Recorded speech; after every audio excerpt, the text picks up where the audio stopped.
चलो तो शुरू से देखते हैं।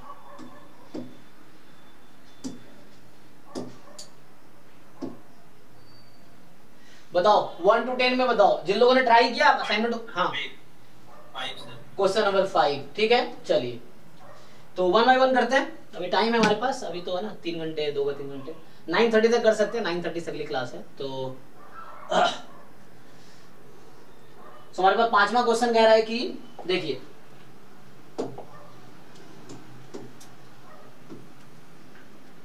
है ना, ये सब्जेक्टिव है तब 21 मार्क्स का आया था, लेकिन अभी आपको बस कॉन्सेप्ट समझना है, ठीक।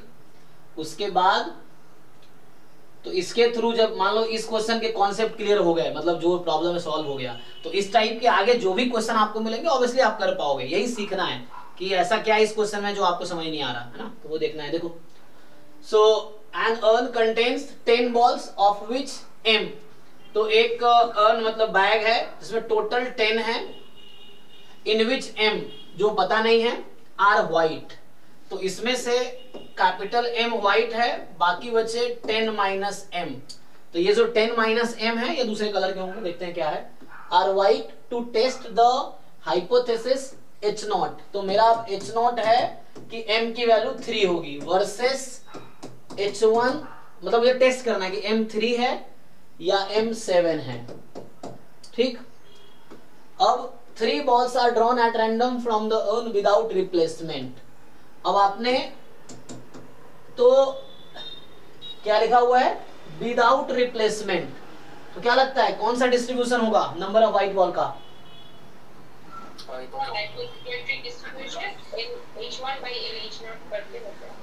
तो यहाँ पे क्या करते हैं, हाइपर ज्योमेट्रिक, आपको याद होगा notation, like if a box has capital N number of ball in which capital M are suppose white and rest are, इसमें कुछ बोला नहीं है दूसरे कलर का, ऐसा कुछ बोला है क्या? हाँ, मतलब बाकी दूसरे कलर का होगा, ऐसा कुछ बोला नहीं किस कलर का है, ठीक है। सो अदर कलर का है, मान लो नॉन व्हाइट, ऐसा बोल देते, M are white and capital N minus M are non white, X is the, and you draw a small number of N balls, तो small N number of balls are drawn, capital X is number of, मैं थोड़ा इसके पीछे की story बता देता हूं ताकि इजी रहेगा आप लोगों के लिए।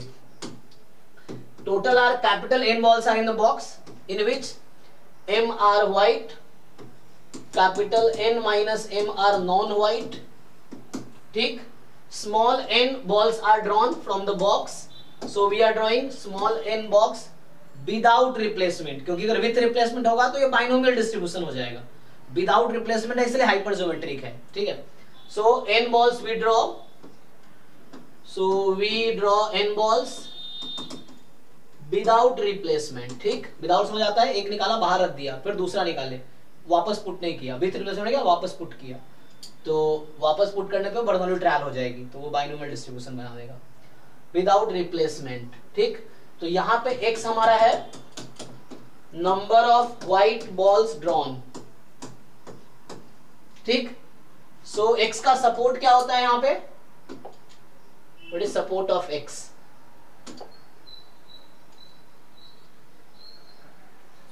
0 1 2 3 minimum of n and m. Yes, minimum of n m. And now if we find the probability of getting x is equal to small x, तो x is the number of white balls, तो total white balls are m, so you can get x ball out of from m and the rest are n minus m. You want total n balls, है ना, you drawn total n balls, तो rest ball will be non white, total you had capital N balls and you are drawing small n balls, so this is the PMF, ठीक है, ये वहां use करूंगा मैं अभी।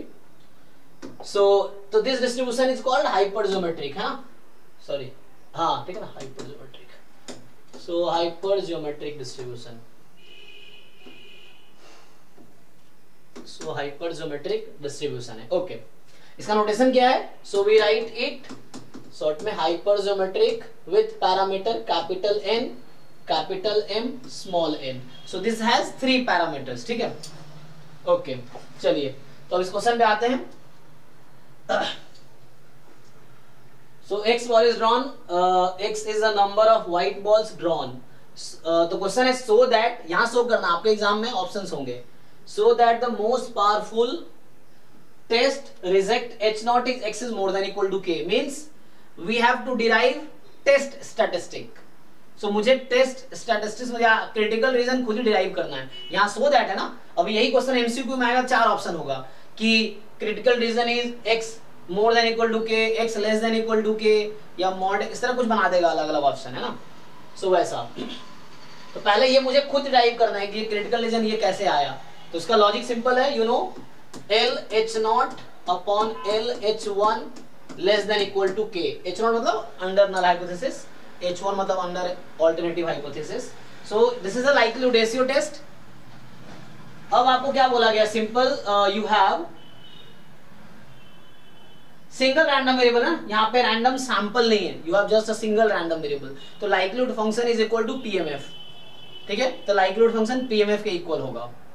तो एक बार क्या करना है आपको, ये H1 ये था और H0 ये है। So once you have to, तो मैं क्या करता हूं, तो x क्या है, नंबर ऑफ व्हाइट बॉल्स ना। So x is number of white balls, मैं कहा लिखूं यहाँ पे, चलो x is number of white balls. तो मैं क्या करता हूं, so likelihood function will be same as PMF. तो ये ऐसा हो जाएगा, probability x is equal to x when m is 3 and probability x is equal to x when m is equal to 7। ये समझ आ रहा है क्या, ऐसे क्यों लिख रहा हूं, pmf अंडर h0, ठीक है ना, pmf under h1 and this will be, तो ये तो likelihood function less than equal to k है। Now let's derive the quantity. तो अभी हमने इसका pmf देखा है, हाँ Sir, we can they have only given that the x bar is greater than k. So should we calculate? No. This we need to prove. This is subjective question. So the question is so that. So acha, what if they ask you what is the critical reason? So will you able to calculate? ये तो given है. It's fine. It is given here because so that they are asking you to prove that the critical reason will be this. But are you able to derive this? How it came? So actually I am proving why this is the critical reason. ये question है so that। तो अभी concept समझने के लिए आप देखो कैसे आया, although it was subjective question, but इस तरह क्वेश्चन 2015 के बाद भी आए हैं, जहां पे अराउंड देखते हैं तो क्वेश्चन ऐसा होगा। So actually this is called a likelihood ratio property. So अभी मैं एक्सप्लेन करूंगा थ्योरी के through, then I will apply। पहले एक बार देखो यहाँ पे क्या हो रहा है। So PMF अभी लिखा था मैंने, PMF क्या होगा इसका, what is the PMF of x here in this case? जो पिछले अभी बताया था ना मैंने। सो कैपिटल M में x चूज करोगे, वो M3 है यहाँ पे actually,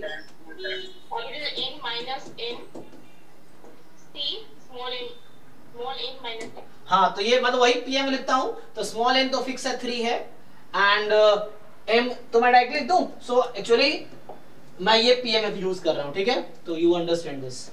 So under H0 m is 3, under H1 m is 7। So same thing लिखना है, H0 में m को 3 लिखना है। तो मैं so let me write directly। तो यहाँ पे आएगा कि capital M is 3, choose x and rest कितना है, टोटल 10 था, तो बचे कितने 7, टोटल 3 ड्रॉ कर रहे हैं।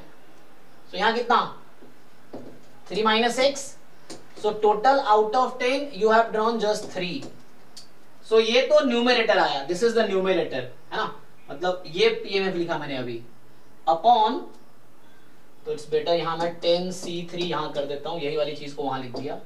अब इसको डिवाइड करता हूं मैं। सो this is the this probability under H0। Same thing मुझे लिखना है under H1। So capital M अब 7 यूज करना है। सो 7 चूज x, टोटल 10 था तो बचा कितना, है ना, ये m टोटल, ये बचा कितना, तो रेस्ट बचा 3, choose 3 minus x upon 10 choose 3। So this is less than equal to k। Okay, अब तुम सोचो ये less than equal to k, ये more than equal to x कैसे हो गया more than equal to k, मतलब k कोई नया नंबर है, this is not like always k, तुम c ले सकते हो ना, you may take some other constant. ये रिड्यूस, मान लो अभी k1 है, let's say this is k1। सो चलो ये तो ये कैंसिल हो गया, this two cancelled, so what is left? चलो so the thing now is 3 choose x, 7 choose 3 minus x upon 7 choose x and 3 choose 3 minus x। एक काम भी कर सकते हो तुम, इसको ओपन भी कर सकते हो। ओपन करोगे तो क्या बनेगा? एनसीआर से देख लो एक बार जाओ। सो इसको ओपन करोगे क्या होगा? 3 फैक्टोरियल x फैक्टोरियल कैंसिल हो, इसको ओपन कर रहा हूं। फिर 3 minus x factorial, 7 factorial, 3 minus x factorial and 7 minus 3 मतलब 4 plus x factorial upon, again open this, so 7 factorial x factorial 7 minus x factorial 3 factorial 3 minus x factorial and बचेगा क्या? 3 minus x मतलब plus में x factorial, this is less than equal to k। अब check करो क्या cancel हो गया, तो x फैक्टोरियल इससे कैंसिल हो गया, 3 माइनस x यहां से कैंसिल, अब कुछ कैंसिल होगा? अच्छा x 2 बार आ गया, चेक कर लो। हाँ 7 and 3 both are cancelled। okay, so what we are remaining with? We are remaining with x factorial 7 minus x factorial upon 3 minus x factorial and 4 plus x factorial, and this is less than equal to k. Now what is support of x here? X is number of white balls. Number of white balls drawn to 0 1 2 3 तक होगा।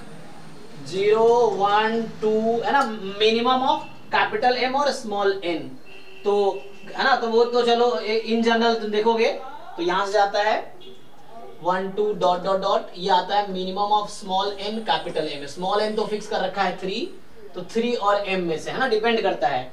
तो under h0 अगर जाओगे आप, so under h0 m3 था तो 0 1 2 3 होगा। Under h1 अगर बात करोगे तो x की सपोर्ट है 0 1 2 3 अप टू, तभी 3 रहेगा। Number of white balls drawn है तो सिर्फ 3 ही बॉल तो ड्रॉ कर रहा है। ठीक है फाइन, क्योंकि actually in either of the cases ये, क्योंकि m क्यों लिया तो 3 है 7 है, तो मिनिमम तो 3 रहना है हमेशा, तो ये 3 में ही रिड्यूस हो जाएगा। Okay no problem. तो मतलब कहने मतलब वो केस रिड्यूस होकर 3 तक ही आ जाएगा। ओके मैं ऐसा क्यों लिख रहा हूं, ये सपोर्ट क्यों चाह रहा हूं? सो एक्चुअली अब ये आपको चेक करना है। अब यहां से कैसे ये लाओगे, देखो मैं प्रूव कर रहा हूं, how will you bring this. और ये जो लेस देन इक्वल टू का साइन, वही कह रहा हूं, how it came more than equal to, कोई बताओ जरा कैसे हो गया ये मोर देन इक्वल टू यहां पे? एनीवन, बैच 1 वाले लोग बताओ। Actually this is a critical region, we have to prove that critical region x more than equal to k। हमने यहां तक पहुंचा है, and this will simplify to x more than equal to k, no problem. But question is how, this is the question कि यहां से यहां ये कैसे आया। इसका डिनोमिनेटर बड़ा होगा ना, ऊपर वाला छोटा होगा। ओके डिक्रीजिंग फंक्शन है। हाँ यस, देखो तो इसका रीजन ये है, मैं थ्योरम लिखा देता हूं कि होता क्या है।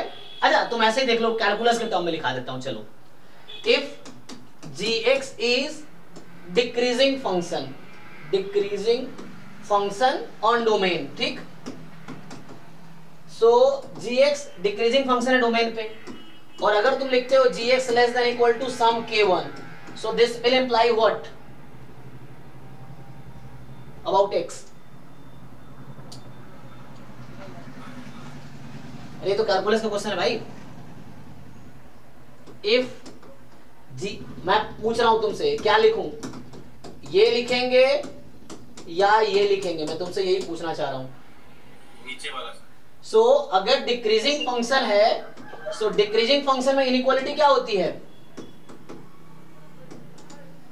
ग्रेटर देन लेस देन हो जाएगा जी, तो ये होगा क्या, इनइक्वालिटी रिवर्स हो जाएगी। Okay, so this x is more than equal to g inverse k1 and that we name it k। k1 is other number, k1 और k अलग अलग नंबर है। सो जी इनवर्स K1 जो भी आएगा I renamed it K. So मतलब यहां से आ गया x more than equal to K. This is the reason behind that logic. देखो दूसरा पॉइंट ये है कि पहला हो गया, वैसे ही दूसरा है, आप क्यों बोलते हो कि इनइक्वालिटी में दोनों साइड माइनस से मल्टीप्लाई करते हैं इनइक्वालिटी रिवर्स हो जाती है? क्यों? क्योंकि minus x is a decreasing function. Why do you say कि when we multiply positive both side inequality remains same? Because plus x is increasing function. So gx is increasing function. Then अगर ऐसा same logic आता है, if this, then यहां पे okay रहेगा, sorry मतलब जो इनइक्वालिटी है सेम ही रहेगी both side. So x will be g inverse K1, जिसका मैं रीनेम कर दे रहा हूं K. तो this number I rename that K. ठीक है ना? तो ये लॉजिक है, यहाँ पे देख लो. तो होता क्या है, तो जब मोनोटोन, ये तो हो गया कैलकुलस के टर्म में, इसी को मैं स्टैटिस्टिक्स के टर्म में लिखूं टेस्टिंग ऑफ हाइपोथेसिस में, तो वहां पे क्या बनेगा ये थ्योरम कि इफ जो रेशियो ऑफ लाइक्लीहुड है L theta naught upon L theta 1 या LH नॉट अपॉन LH1, ठीक, इसको बोलते हैं likelihood ratio. So LH not upon LH1 ratio, this function, this is gx, जो मैं यहाँ gx की बात कर रहा हूँ, this is our gx.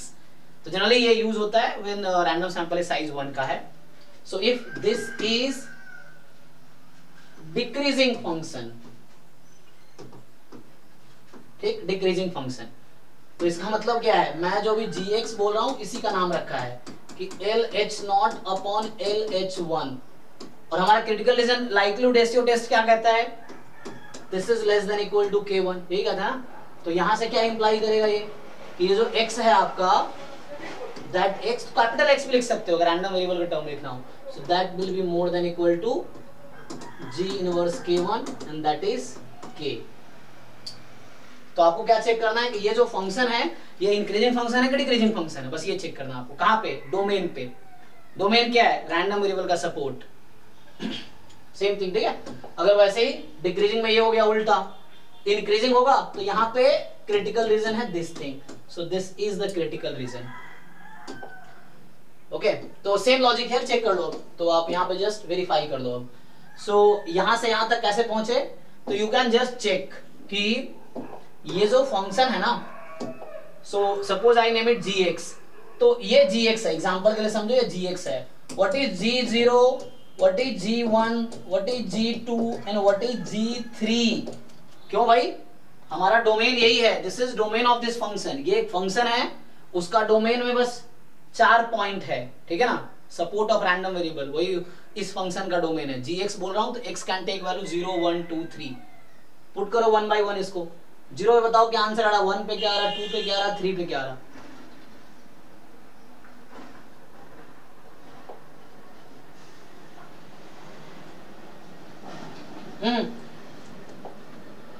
Quickly बताओ. 35. 1 पे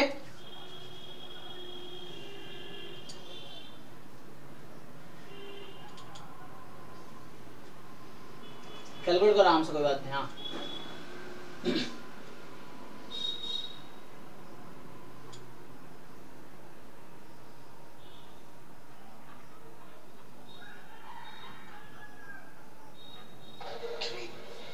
थ्री. ओके, तो अब चेक करो, ये डिक्रीज होती रहेगी, ये डिक्रीजिंग फंक्शन एक्चुअली. 35 आया, 3 आया, अभी 3 से भी कम आएगी, उससे भी कम आएगी, यू चेक. तो होगा क्या कि ये डिक्रीजिंग फंक्शन है, डिक्रीजिंग फंक्शन है. सो दिस विल इंप्लाई कि x is more than equal to some k, ठीक है? So this is our critical region. तो क्या क्रिटिकल रीजन आया?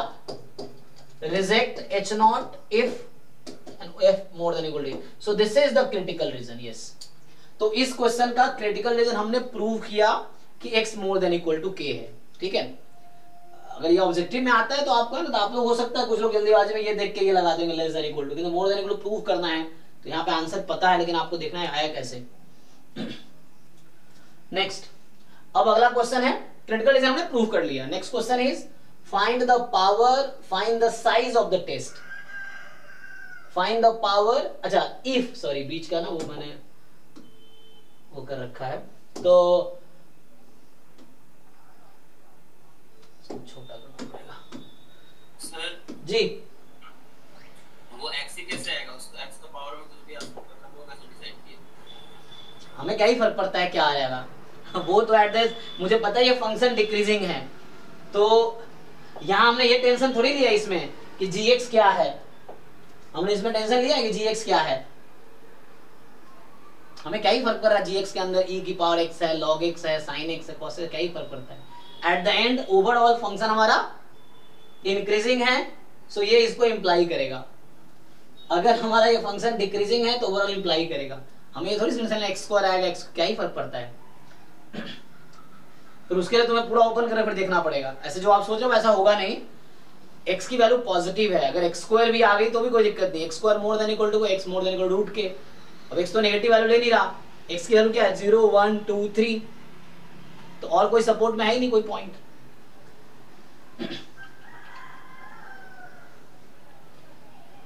अपने डोमेन पे, ठीक है ना, कोई दिक्कत नहीं होगा।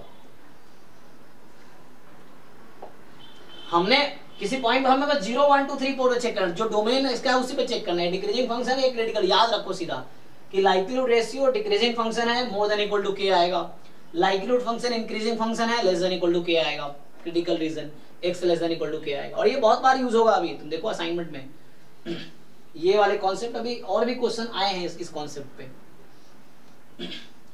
चलिए तो भाई पावर निकालूं या हो जाएगा, यही दिक्कत था, किसका डाउट था ये बताओ। हो जाएगा सर, अब साइज दे रखा है तो क्रिटिकल रीजन आ गया, तो साइज से k आ जाएगा, और k आ जाएगा, साइज कब 11/16 होगा उससे हो जाएगा। फिर power, probability of rejecting h0 when h1 is true, power है तो हो जाएगा। ट्राई करके देखो, नहीं तो बताओ। चलो तो लिख के देखो, समझ आ जाएगा।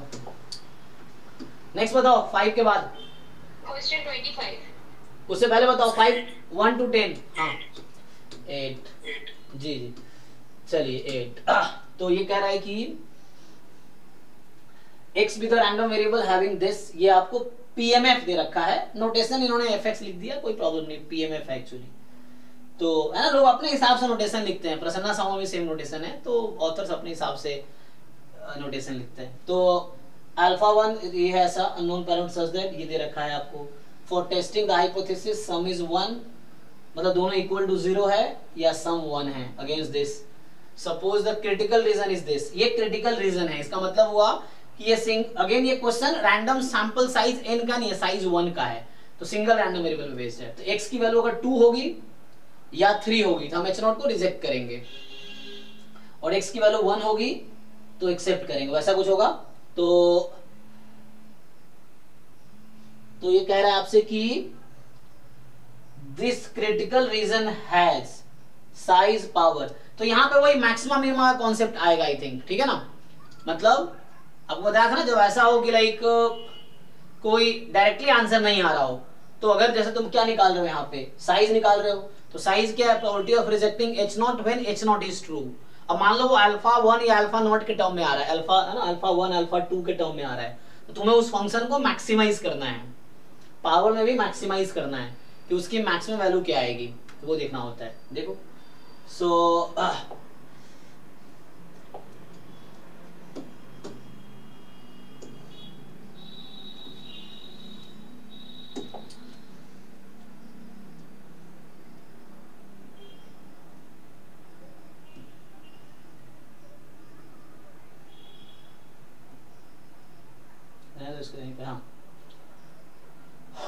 तो दिक्कत क्या है इसमें, क्वेश्चन ये है कि मुझे साइज निकालना। सीधा हम स्टार्ट करते हैं, मान लो साइज ऑफ द टेस्ट, तो क्या फॉर्मूला है साइज ऑफ द टेस्ट का, मैक्सिमम ऑफ, या है ना, so probability rejecting h0 when h0 is true, तो h0 इज ट्रू, यही तो है, probability of rejecting h0 when h0 is true, size है। तो रिजेक्टिंग h0 का कंडीशन यहां दे रखा है, ये क्रिटिकल रीजन या रिजेक्शन रीजन बोलते हैं इसको। ये कहना चाह रहा है कि ये आपको समझना पड़ेगा, reject h0 if x belongs to c, और ये c 2 3 है, इसका मतलब है कि दैट इज x की वैल्यू 2 या 3 हो जाए तो हम h0 को रिजेक्ट करेंगे।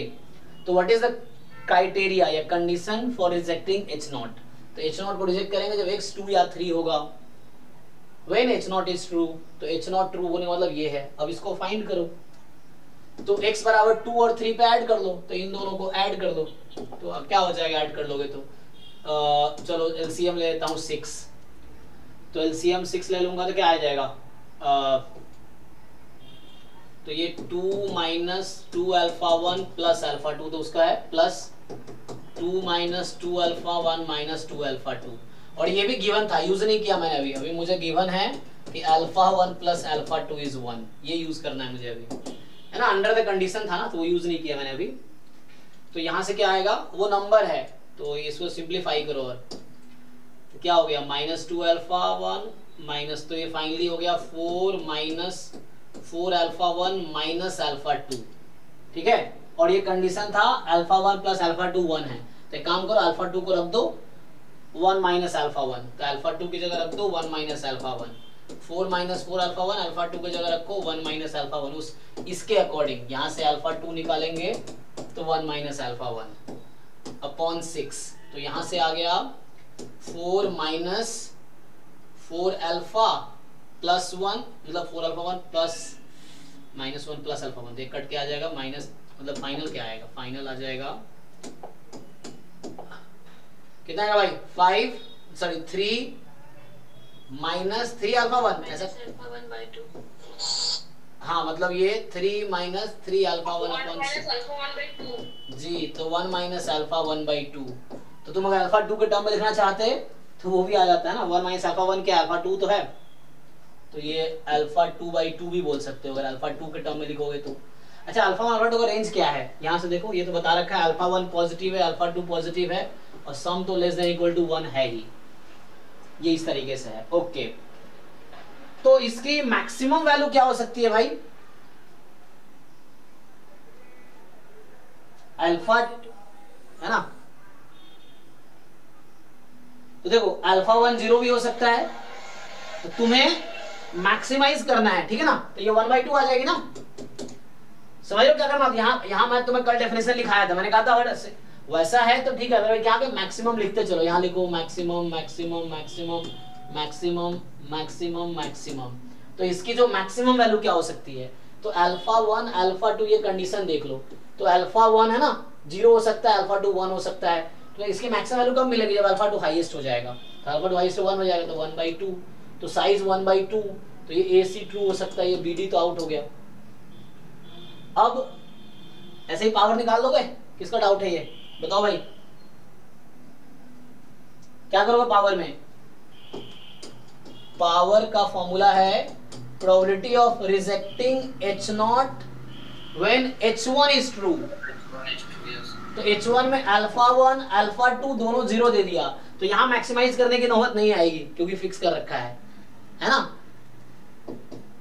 तो rejecting H0 when H1 is true, तो देख लो भैया अब ऐड कर लो, इसमें दोनों को 0 रख, यहाँ ऐड तो किया मैंने अभी, इसी में 0 रख दो, तो इसमें क्या 4/6 आ गया, हाँ 4/6 मतलब 2/3 आ गया, ये चेक कर लो, तो ये मतलब ये यही तो कैलकुलेट करना है 2 3 पे, बस कंडीशन चेंज हो गया अंडर H1 इज ट्रू, तो अल्फा 1 अल्फा 2 दोनों 0 पुट कर दो, तो ये 4/6 2/3, ये आंसर हो गया कुछ, तो ये A ट्रू हो गया, C आउट।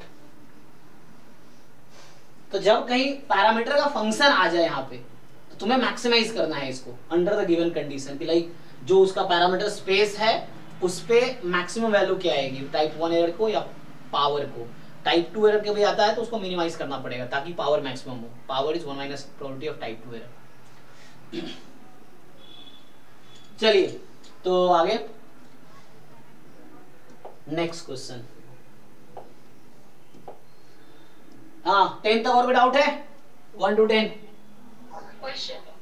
रुको रुको तुम थोड़ा पेशेंस रखो, 1 to 10 हो गया, 10 to 20 15,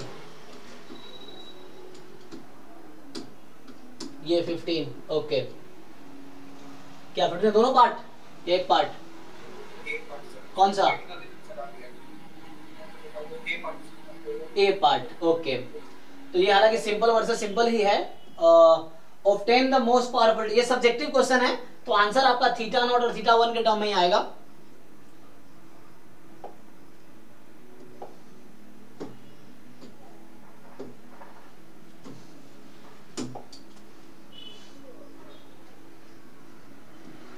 देखो यहाँ पे जैसे अभी एक क्वेश्चन हम आज का जो पहला क्वेश्चन कर रहे थे कि नॉर्मल 2 सिग्मा स्क्वायर था, एच नॉट में था sigma square is sigma naught square, H1 था sigma square equal to sigma 1 square.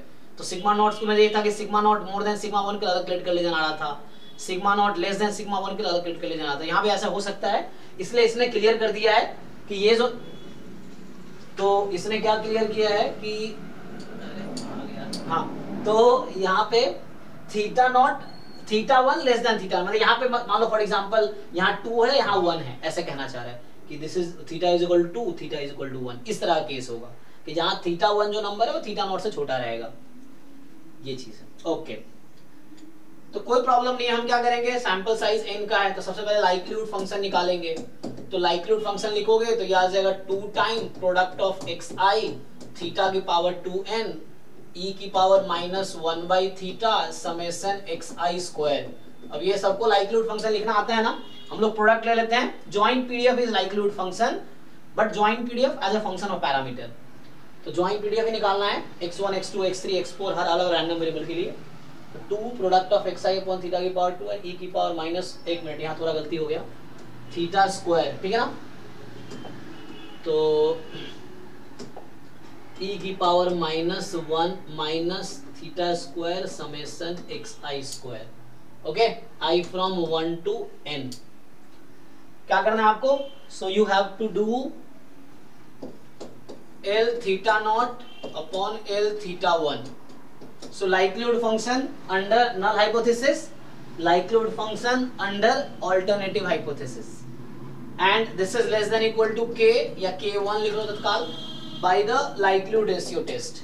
तो यहाँ से आगे आपके पास 2 प्रोडक्ट है ये i from 1 to n, 2 time product of xi i from 1 to n upon theta naught की पावर 2n e की power -1 by theta naught square summation xi square whole upon, अब यही करेंगे सेम चीज थीटा 1 के लिए। सो ये आ जाएगा 2 product of xi i from 1 to n theta 1 की पावर 2n e की पावर -1 बाई थीटा 1, 2 क्यों लिख देता हूँ हर बार, ये नॉर्मल के चक्कर में ना। So theta 1 square summation xi square. ठीक है जी, देख लो likelihood function under h not, likelihood function under h1। अब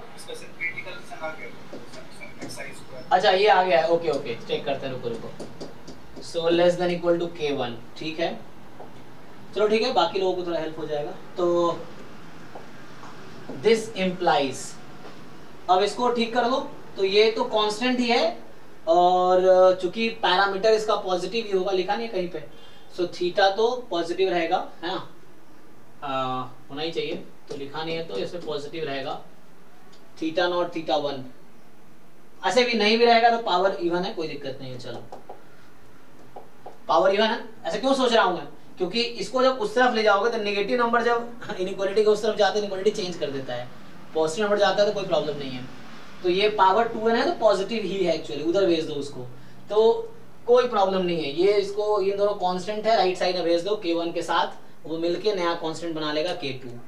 तो बचा गया, इसको ऊपर लाओ तो e की पावर, अब इसको ऊपर लाओ तो रेशियो होता है और बेस सेम है तो पावर पावर सबट्रैक्ट होगा, तो this power minus this power, तो ये माइनस पहले से भी है तो प्लस हो जाएगा। तो कहने का मतलब 1 by theta 1 square minus theta naught square. यही सिचुएशन वहां भी आई थी जो पहला क्वेश्चन कर रहे थे, नॉर्मल वाला, नॉर्मल 2 सिग्मा स्क्वायर वाला। तो यहाँ समेशन, इसलिए वहां क्रिटिकल रीजन डिफरेंट सिचुएशन में चेंज हुआ था, i from 1 to n and ये लेस देन इक्वल टू, इसको k2 बोल दो क्योंकि बाकी जो एक्स्ट्रा कांस्टेंट है इधर शिफ्ट कर दिया हमने, टेकिंग लॉग बोथ साइड। अब देखो यहाँ लॉजिक समझो, जैसे अभी मैं दोनों तरफ लॉग लगाऊंगा और मैं इनइक्वालिटी सेम रखूंगा, क्यों, हम दोनों तरफ लॉग लगाते हैं, इनइक्वालिटी सेम ही क्यों रखते हैं, इन रिवर्स क्यों नहीं कर रहे हैं, लॉग इंक्रीजिंग फंक्शन, यस, जो थ्योरम लिखाया था हमने कि लॉग इज इंक्रीजिंग फंक्शन, तो इंक्रीजिंग फंक्शन में बोथ साइड ऑपरेट करेंगे तो इनइक्वालिटी सेम रहेगी। तो यहाँ पे लॉग इंक्रीजिंग फंक्शन है तो ये आपके पास 1 by theta 1 square minus 1 by theta naught square. अब ये summation xi square i from 1 to n less than equal to some k3, मतलब log k2 का नाम k3 रख दिया। अब देखो यहाँ प्रॉब्लम, बताओ ये नंबर पॉजिटिव है कि नेगेटिव है? ये दे रखा है कंडीशन तुम्हें, है ना? तो यहाँ से आप देखोगे कि ओके 1/θ1, अब देखो 1/x डिक्रीजिंग फंक्शन है, तो इसलिए मैं इसको इनइक्वालिटी चेंज करूंगा, मतलब रिवर्स करने पे इनइक्वालिटी चेंज हो जाती है, रेसिप्रोकल करने पे इनइक्वालिटी चेंज हो जाती है। तो ऐसा हो गया। सो ये वाली 1/θ1 की वैल्यू ज्यादा है 1/θ0 से, तो ये ज्यादा है, इससे तो पॉजिटिव है। पॉजिटिव है तो क्या फायदा है, भेज दो राइट साइड में सीधा सीधा। अगर ये नेगेटिव होता तो इनइक्वालिटी चेंज करना पड़ता जब राइट साइड भेजेंगे तो, क्योंकि ये पॉजिटिव नंबर है और इसीलिए वो नॉर्मल 0 सिग्मा स्क्वायर वाले में केस में एक बार लेस देन इक्वल टू क्या है, एक बार मोड़ दिया, इसी लॉजिक की वजह से। तो यहाँ भी इसने लिख के दिया ना कि अगर ये उल्टा देता तो इनइक्वालिटी सेंस, तो अभी क्या है, इसको सीधा सीधा उधर भेज दो, तो k3 upon this quantity and this quantity is positive according to condition. तो आपका क्रिटिकल रीजन आ गया summation xi square less than equal to k4। So this is your critical region, ये आपने निकाल लिया था, ठीक है। k4 या k रख दो। तो ये हमारा क्रिटिकल रीजन आ गया इस क्वेश्चन में। पूछा क्या है, अब पूछा है तो हो तो गया, जैसे तुमसे क्या देखो, यहां से देखो पूछा है obtain the most powerful test. तो टेस्ट निकालने का मतलब क्या फाइंड करोगे तुम, क्रिटिकल रीजन। टेस्ट की पहचान क्रिटिकल रीजन से है। जो बोलता है find the most powerful test, तो टेस्ट का मतलब वो तुमसे वो एक क्रिटिकल रीजन जानना चाह रहा है कि under which condition you will reject H0। तो इस क्वेश्चन का आंसर हुआ reject H0 if summation xi square less than equal to k4, या जस्ट k कर सकते हो यहाँ पे, इसमें k4 का काम खत्म कर दो, तो जस्ट k बोल दिया। तो ये आपका क्रिटिकल रीजन आ गया। और नीमन पियर्सन लेमा कहता है कि जो आपका क्रिटिकल रीजन निकल के आता है इससे, वही मोस्ट पावरफुल है, is most powerful critical region. तो आपको कुछ नहीं करना मोस्ट पावरफुल करने के लिए, क्योंकि जो क्रिटिकल रीजन निकल के आया है वो मोस्ट पावरफुल है। तो ये नीमन पियर्सन लेमा ऐसा कहता है, तो इसीलिए तो हमें कुछ नहीं करना। इन्होंने कहा कि मोस्ट पावरफुल टेस्ट बताओ, तो हमने एक क्रिटिकल रीजन निकाला। अब ये जो क्रिटिकल रीजन आया ये मोस्ट पावरफुल क्रिटिकल रीजन है by Neyman Pearson lemma. So this is the most powerful test. तो ये जो है इसको बोलते हैं क्रिटिकल रीजन, और इस पूरे को साथ में बोलेंगे ये है मोस्ट पावरफुल टेस्ट, है ना। तो टेस्ट का मतलब the criteria under which you will reject H0। Okay भाई, इसका डाउट है ये, ठीक है। इसको गाइस पर लेकिन क्यों यहाँ जरूरत नहीं है, अगर साइज यूज देता तो कुछ ट्राई करते, लेकिन क्यों आप काई स्क्वायर में लाना चाह रहे हैं? आपसे बस यही जानना चाह रहा था कि क्रिटिकल रीजन बताओ, आगे पूछना ही नहीं चाह रहा आपसे, कुछ पूछा नहीं ना, आगे कुछ पूछा ही नहीं, इसने बस कहा most powerful test, most powerful test. अगर साइज देता अल्फा मान लो, तो साइज देता तो हम आगे काम करते, हमें जरूरत नहीं है, ये चीज है। तो ये हाँ एन के टर्म में क्या, लेकिन क्यों करना है काई स्क्वायर एन के टर्म में, क्वेश्चन ये है। ये गामा डिस्ट्रीब्यूशन है, अब वो ट्राई कर सकते हो आप। तो ये है गामा में 2,1/θ या 2, θ लिख लो, लिखना चाहो तो। एक मिनट, 1/θ स्क्वायर कर लो, इस तरीके से है। सो गामा 2,1/θ स्क्वायर है ये, या जस्ट थीटा स्क्वायर लिखना हो जस्ट थीटा स्क्वायर लिख लो, तो हो जाएगा कन्वर्ट, लेकिन जरूरत नहीं है ना। इसमें सब्जेक्टिव क्वेश्चन है, तो ये वो जरूरत तब चेक करो, 50 बैठ रहा। अच्छा एक स्क्वायर है, वो एक नहीं वहां एक स्क्वायर है, हाँ मैं थोड़ा गलत सोच रहा हूँ, क्योंकि गामा तब होता है जब e की पावर x/θ स्क्वायर होता है, x/θ होता है ना, पावर 1 होता। कोई बात नहीं, ट्रांसफॉर्मेशन हो जाएगा। लेकिन सर x स्क्वायर में थीटा स्क्वायर में y ले रहे हैं तो एक्सपोनेंशियल बना है। हाँ वही बोल रहा हूँ, तो डायरेक्टली x स्क्वायर एक्सपोनेंशियल बना है। हाँ वैसे भी कर सकते हो आप, कि जैसे x स्क्वायर ले लो तो x स्क्वायर फॉलो करेगा एक्सपोनेंशियल थीटा स्क्वायर। चेक करो यार, ठीक है ना, ये आ जाएगा इससे, ठीक है। तो एक्सपोनेंशियल हो गया, तो एक्सपोनेंशियल से फिर आगे काम होगा, लेकिन ये सब जरूरत नहीं है आपको। इसकी जरूरत तब पड़ेगी जब आपको साइज दिया होता, फिर आपको साइज देता है, तो साइज इसलिए देता है ताकि ये के यूनिकली आप डिटरमिन कर सको। डिफरेंट साइज के टेस्ट के लिए डिफरेंट के आएगा, तो वही के यूनिक है और वही के डिसाइड करता है कि मोस्ट पावरफुल है। साइज के हिसाब से के डिसाइड होता है, अदरवाइज कोई और के ले लोगे तो वो मोस्ट पावरफुल नहीं रहेगा। तो वो के यूनिकली डिसाइड होता है अकॉर्डिंग टू अल्फा। जैसे जैसे अल्फा चेंज, मतलब 5% लेवल ऑफ सिग्निफिकेंस है तो ये के कुछ और आएगा, 10% है तो के कुछ और आएगा। तो 5% के लिए ये मोस्ट पावरफुल टेस्ट है क्रिटिकल रीजन। अब वो 10% के लिए नहीं रहेगा, फिर तो 10% का दूसरा टेस्ट मिलेगा तो दूसरी क्रिटिकल रीजन आएगी जो मोस्ट पावरफुल होगी। तो इस क्वेश्चन का आंसर इतना ही है, आप कुछ और मत करो, जरूरत नहीं, इसके आगे करने की जरूरत है ही नहीं, इतना ही पूछा है आपसे क्वेश्चन। अगर ऑप्शन भी होता तो यही इस तरह का ही ऑप्शन होता है, x² less than equal to k, x² more than equal to k, summation में summation xi less than equal to k, summation xi more than equal to k. इस तरह क्वेश्चन आगे भी मिलेंगे। अभी आप पूरा असाइनमेंट अगर कर लिए होगे तो आपको पता चलेगा, ये सब आगे भी आए हैं। मतलब सेम कॉन्सेप्ट पे क्वेश्चंस आप पीवाई को ढंग से देख लो, पता चल जाएगा। अच्छा सेम रिपीट कर। 1 मिनट आया हम लोग, नेक्स्ट बताओ। 1 मिनट।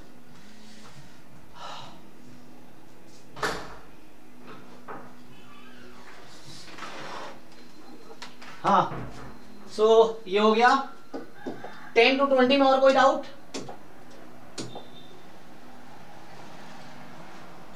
हो गया खत्म। 20 to 30, 28 अभी 25 नहीं है अब। हो जाएगा, इजी है। लाइक्लीहुड रेशियो प्रोबेबिलिटी से हो जाएगा। अच्छा वो हो जाएगा। Period as not given, as not का है उसका 28। हाँ इसमें क्या है? 22। रुको 22। चलिए सो 22 कह रहा है कि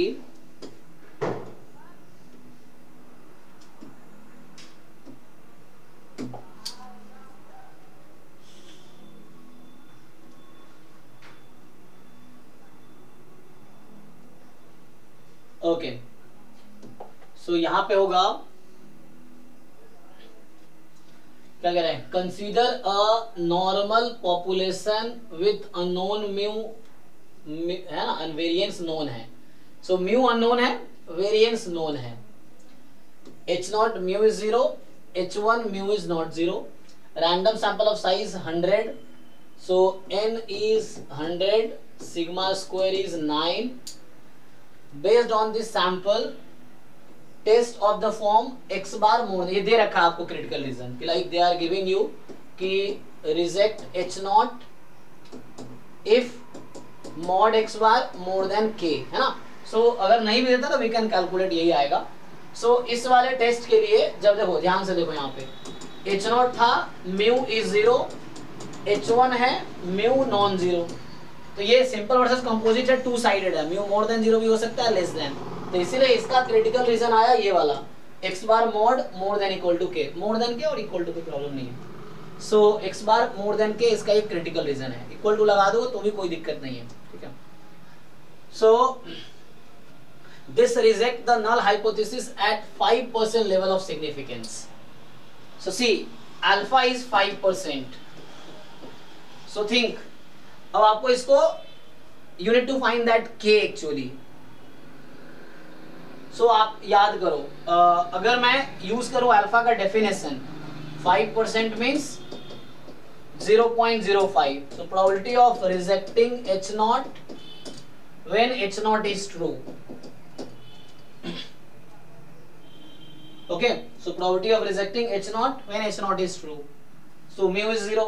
Now you need to find k. जब भी अल्फा दिया होगा you have to find that k uniquely. So can you find? What if we divide it? Probability mod x bar upon 0 और x बार का स्टैंडर्ड डेविएशन क्या होगा, sigma by root 10। तो sigma is 3, root 10 is 10। This mod is more than equal to या more than k upon 3/10। So both sided I divided by 3/10. 3 is sigma, 10 is root 10. Sigma upon root 10 standard deviation. So what I'm getting कि हाँ actually honour नीचे रहते हैं, आप ही जो होगा सामने का ही है, सामने का पूछा है हम लोग का, इसको- पास में आएंगे तो अच्छा होगा। एक मिनट।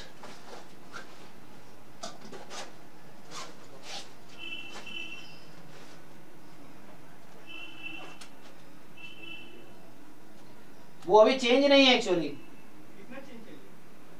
चेंज आप मुझे वो दे दो, गूगल पे फोन पे नंबर मैं पे कर दूंगा। ठीक है, आपका नाम थोड़ा बोलिए। संतोष कुमार। सम ऑफ रुपीस कितना लिखते 100 लिख दो। चलो तो ठीक है ना, तो यहां से आएगा 0.05। दिस इज इक्वल टू, ये क्या हो गया, this is Z standard normal. तो यहां से आगे आपके पास mod Z more than 10k/3 right. 10 अल्दाओ जिसको याद हो डायरेक्टली भी आपको ये क्या होता है कि ये जेड अल्फा बाई 2 होगा। सो 10k/3। दादा हाँ ये कहाँ पे रखूँ, नंबर बोलूँगा ना? ये नीचे ऑनर है नहीं। नहीं, लॉक है। अच्छा लॉक कहीं गए हुए हैं, वो मेरे बाइक पे डाल दो आप चाहो तो। ठीक है। और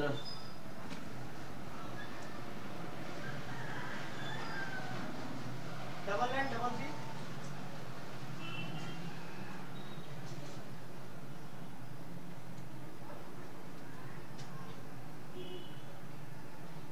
हाँ 99 डबल 3 हम्म 6478 हम्म 35।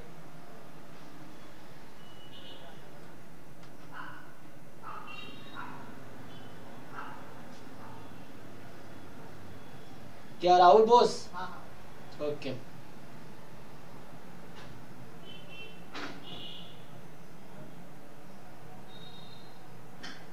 डन। ठीक है, थैंक यू भैया। चलो तो so what do you think, what is this 10k/3? ये किसके इक्वल आएगा?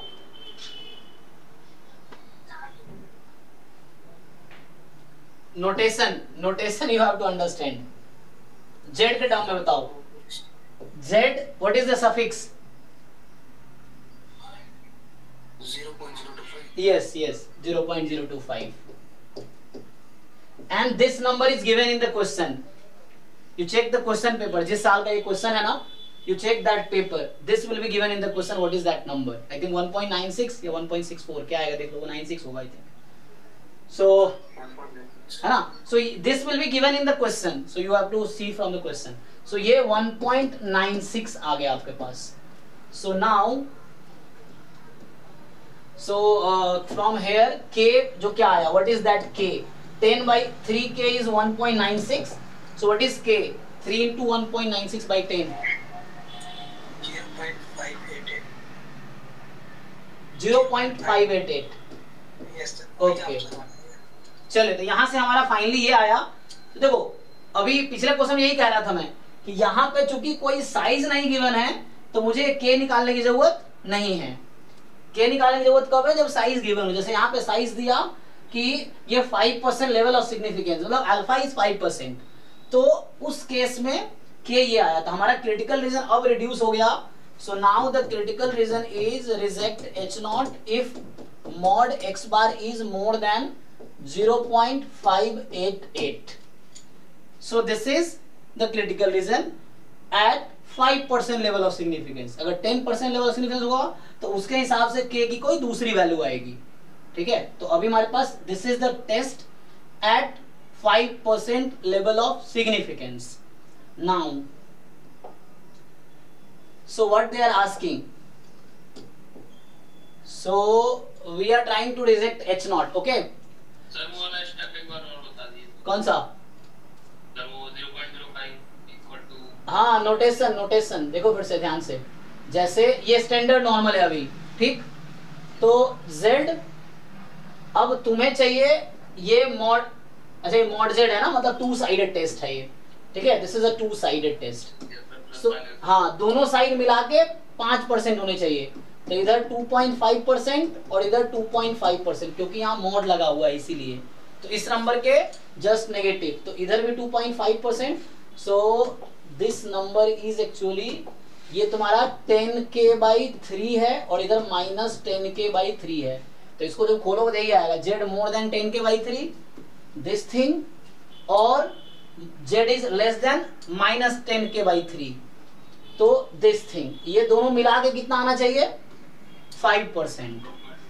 तो आप सोचो कि what is this number in terms of z, तो ये 2.5% है, 0.025। तो याद करो z अगर यहाँ मैं अल्फा लिखता हूं तो इसका क्या मतलब है, तो मतलब उसके आगे की प्रोबेबिलिटी 0.02 वही चाहिए। तो मुझे अल्फा क्या रखना पड़ेगा यहाँ पे,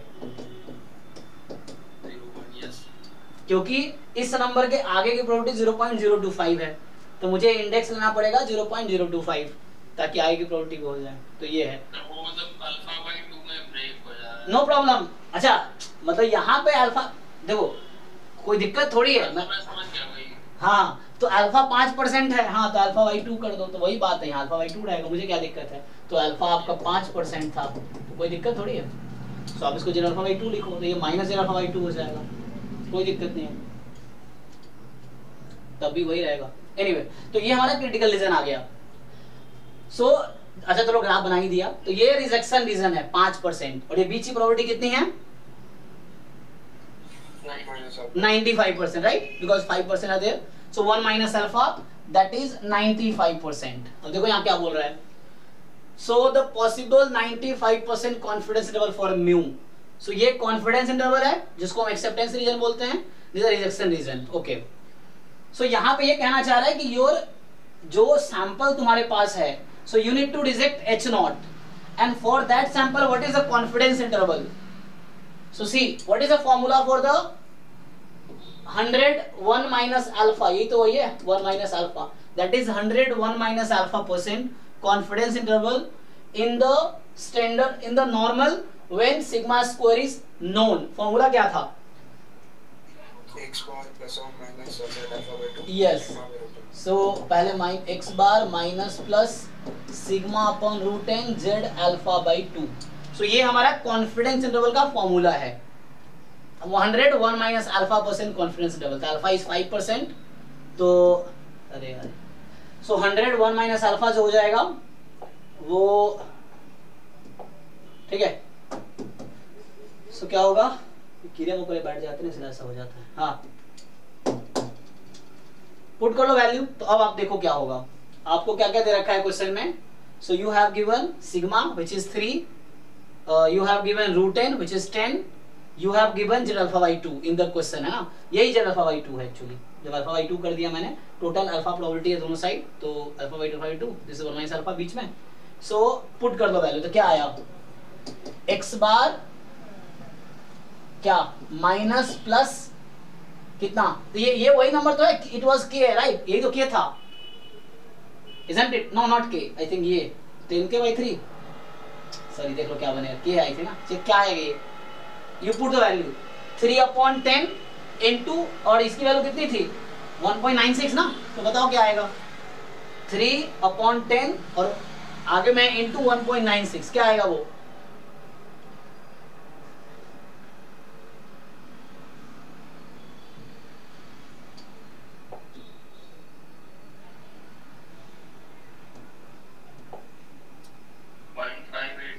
यही आया ना, हाँ 0.588। तो सी आपका जो कॉन्फिडेंस इंटरवल है x बार माइनस 0.5882 x बार प्लस 0.588, एक मिनट 0.588, जीरो नहीं ना, जीरो नहीं, just 588। So x bar minus 0.5882 x bar plus 0.588।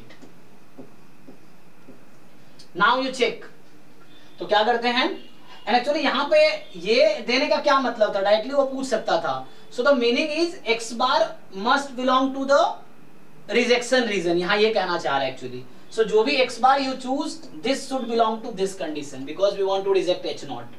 So the x bar you will have this should satisfy this. तो क्या करो, पहला ऑप्शन देखो, इन द फर्स्ट ऑप्शन इसको पहले ऑप्शन के इक्वल पुट करो और बताओ x बार क्या आ रहा है। तो according to option A what is your x bar, मैं समझ क्या कहना चाह रहा हूं।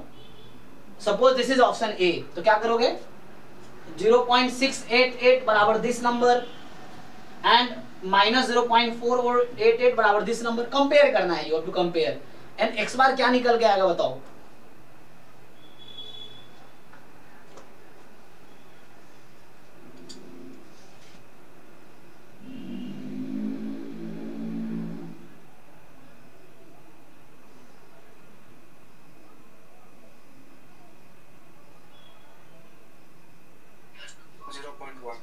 पहले ऑप्शन में आ रहा है 0.1। In option B what is your X बार?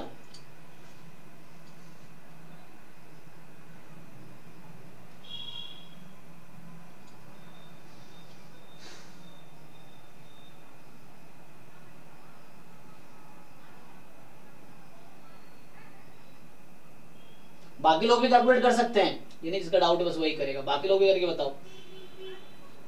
1.3।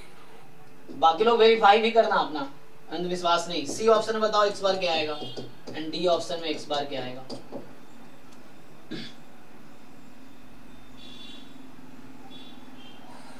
सी में 1.0 1.0 01 ओके। डी में क्या आएगा? 1.126 176 1.176। बाकी लोग वेरीफाई कर लो। तो नाउ एक्चुअली इसका देने का पर्पस ये था कि that X bar should belong to the critical region. X bar जो है क्रिटिकल रीजन में होने चाहिए। So which one satisfy this condition? चारों में से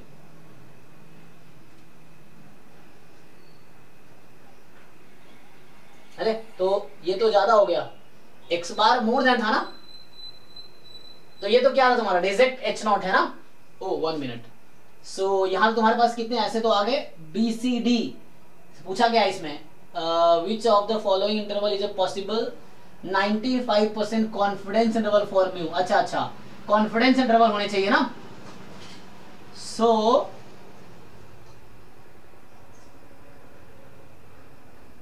So X bar should be in the acceptance region. Acceptance region okay हाँ, because we want confidence interval. अच्छा 1 minute. So X bar yes, तो ये जो है एक्स बार मतलब इधर होगा, तो ये this is the rejection region इस side, but you want the confidence interval है ना। तो कॉन्फिडेंस इंटरवल के लिए आंसर क्या दिया है सर? सी सर, सी है। ओनली सी है। ओके तो इसका मतलब ये आप लोगों ने ठीक से चेक नहीं किया। ठीक से चेक इसलिए नहीं किया सी केयरफुली। ये जो this thing you put equal to left side and this thing you put equal to right side, क्या वो दोनों से सेम एक्स बार आ रहा है? सर सेकंड वाले से माइनस प्लस आ रहा है, अलग अलग आ रहा है ना। एक्स बार तो कॉमन है, तो this is equal to left end, this is equal to right end, तो दोनों से कॉमन एक्स बार आना चाहिए। कॉमन मिल रहा है? चेक करो जरा, बी और डी में स्पेशली चेक करो हैं।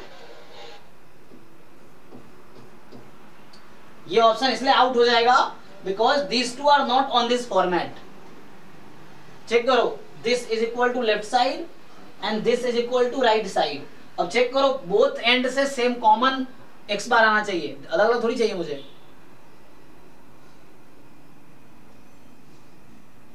सी वाले से ए वाले से भी आएगा, सी वाले से भी आएगा, but it should be in critical reason. You know why? अभी देखो, नॉट एक्सेप्टेंस रीजन।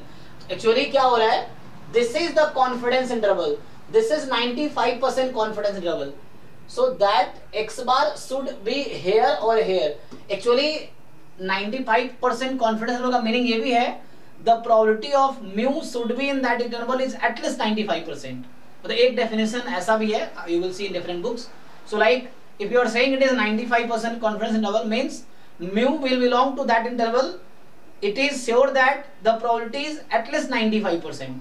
so अगर तुम x बार को इधर ले आओगे ना तो probability कम हो जाएगी। like Sushil you were saying ना, अगर आपने x बार को यहाँ ले लिया इस इंटरवल में तो probability reduce होकर 80% आ जाएगी। so this interval will be 80% around या 70% 60%, but you have to make 95% confidence interval. So for that your x bar should be beyond this point and beyond this point. अब check करो। हाँ, so you have to make probability at least 95%, तो you can not reduce that confidence level. हाँ, कौन सा आ रहा है? वही लेंथ बढ़ानी पड़ेगी, तो सी का लेंथ सबसे ज्यादा है तो सी हो जाएगा। हाँ, मतलब उसके हिसाब से ना ये आउट हो जाएगा। तो ये आउट क्यों हो रहा है? Because this does not belong to rejection region, तो this is out and this satisfies the critical region. और ये दोनों आउट इसलिए हुआ बिकॉज आपने चेक नहीं किया, एक्स बार को यूनिक नहीं आ रहा है, x bar is not unique. You check, this is not unique, this is not unique. मतलब एक्स बार का कोई सॉल्यूशन ही नहीं है, कहने का मतलब ये एक्स बार दो डिफरेंट वैल्यू कैसे हो सकता है? तो इसको सेटिस्फाई करने इस फॉर्मेट पे होना चाहिए। किसी को डाउट है? देख लो।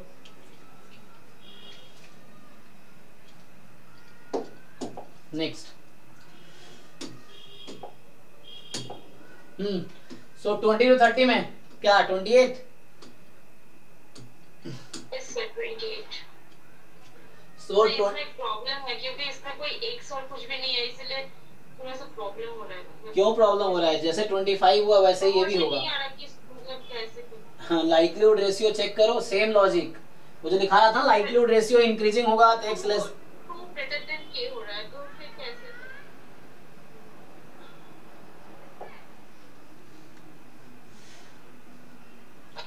ओके, सी। तो क्या करते हैं? So the question is F0 में आपका पीडीएफ है यूनिफॉर्म 01, F1 में पीडीएफ है यूनिफॉर्म 02। ओके, तो मतलब under H0 x is uniform 01, under H1 x is uniform 02। Fine. अब आपको क्या करना होता है?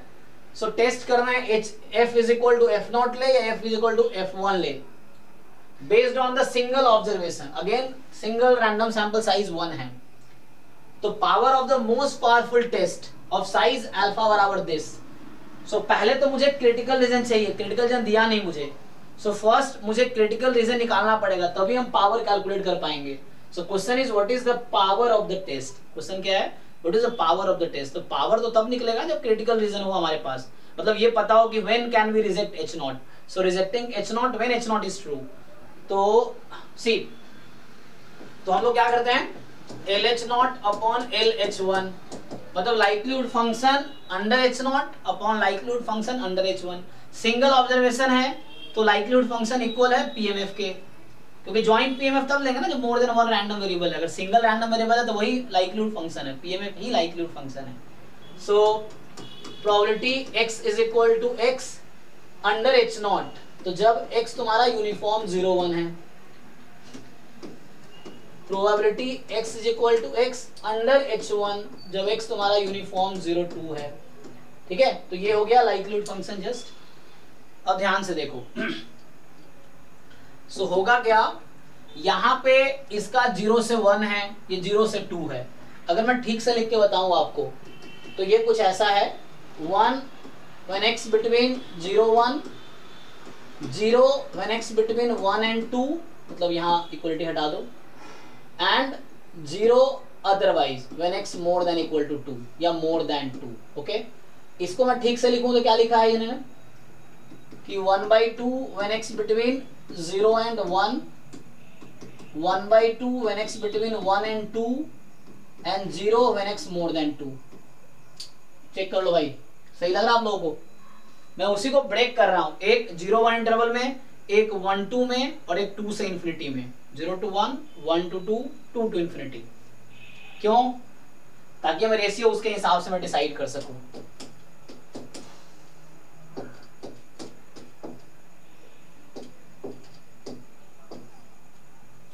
बताइए। सो यूनिफॉर्म 01 का PMF अपॉन यूनिफॉर्म 02 का PMF जब x 0 से 1 में है, क्या रेशियो आएगी? ठीक है ना, तो ये 1 अपॉन 1/2, 2 आ गई। when x between 1 and 2,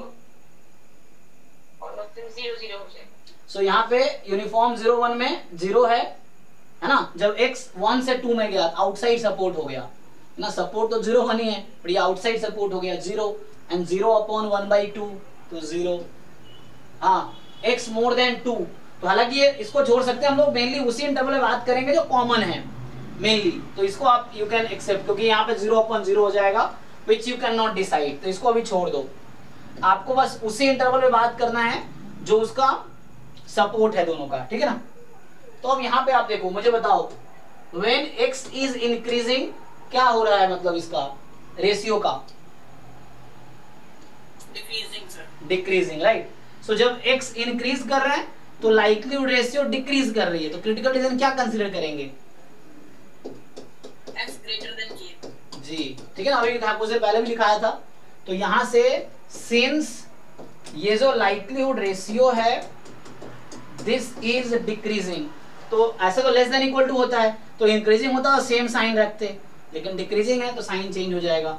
so then जो क्रिटिकल रीजन होगा, reject h0 if x is more than k, ये आंसर है। अच्छा, तो अभी तो क्रिटिकल रीजन आ गया मेरा, ये उस थ्योरम से आया जो पहले लिखाया था मैंने अभी यहाँ पे, इस वाले थ्योरम से, कि ये लाइक्लीहुड रेशियो है और ये डिक्रीजिंग है, तो ये क्रिटिकल रीजन बनेगा। लाइक्लीहुड फंक्शन इंक्रीजिंग है तो x लेस देन k वाला क्रिटिकल रीजन बनेगा, ठीक है ना, ये वाला इक्वल टू लगा लो, कोई दिक्कत नहीं है। यहाँ पे जो लिख रहा था मैं, अगर डिक्रीजिंग है तो क्रिटिकल रीजन ये होगा, इंक्रीजिंग है तो ऑपोजिट हो जाएगा, ये चीज है।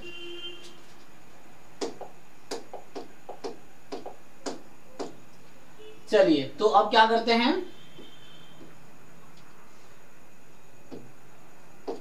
कर लूंगी सर, इजी है। हो जाएगा। हाँ सर। चलो नेक्स्ट, तो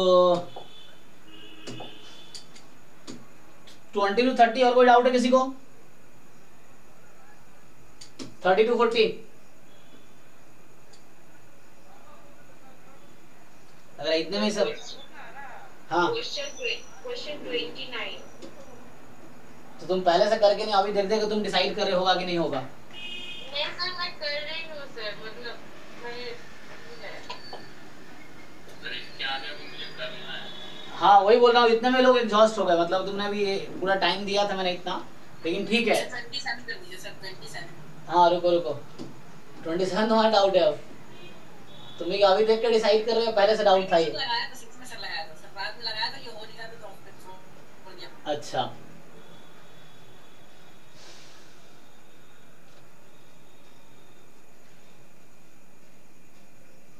कोई बात नहीं, पावर तो निकालना है, क्या दिक्कत है।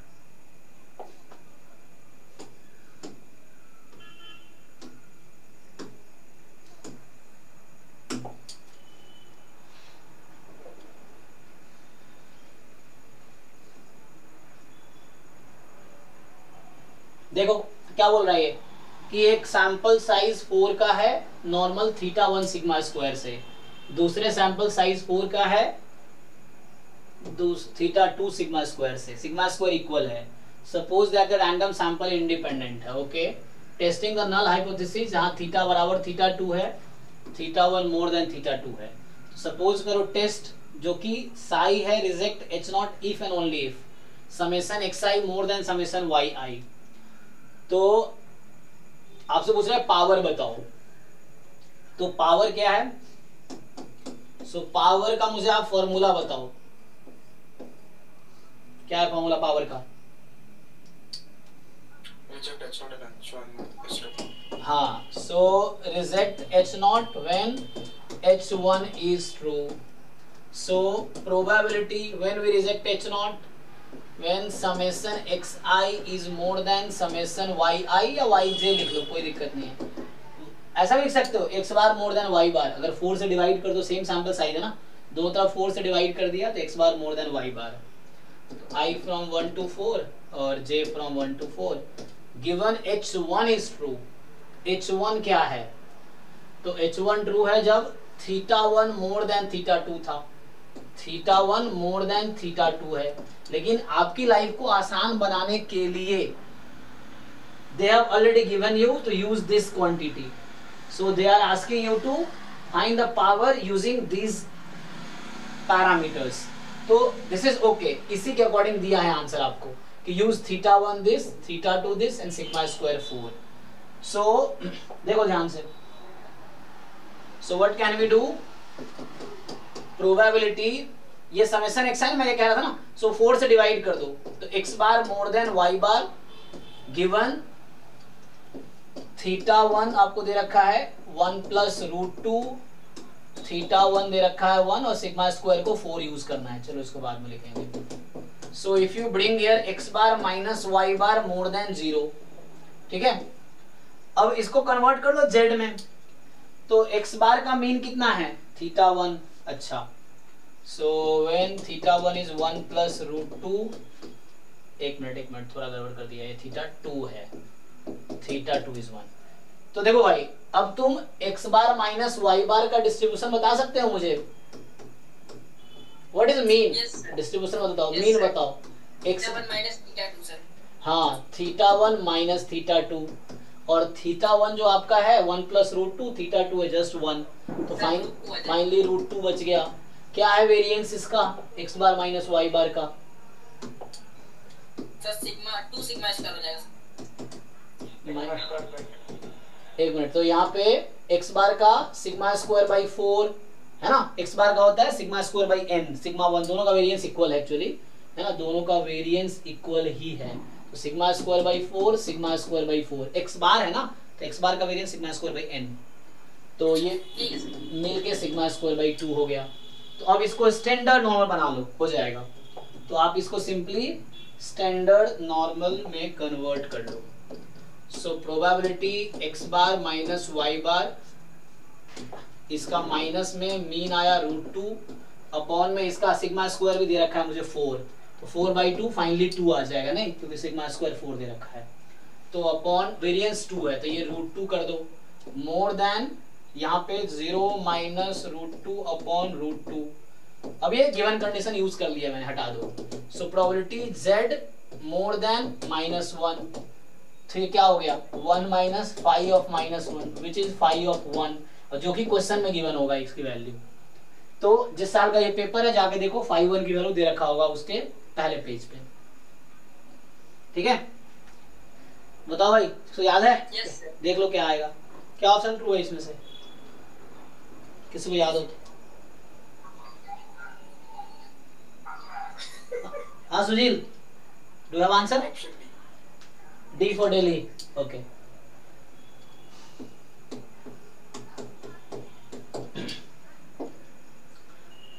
Okay, so done. Next. हाँ जी, तो 20 to 30 हो गई सर मेरी।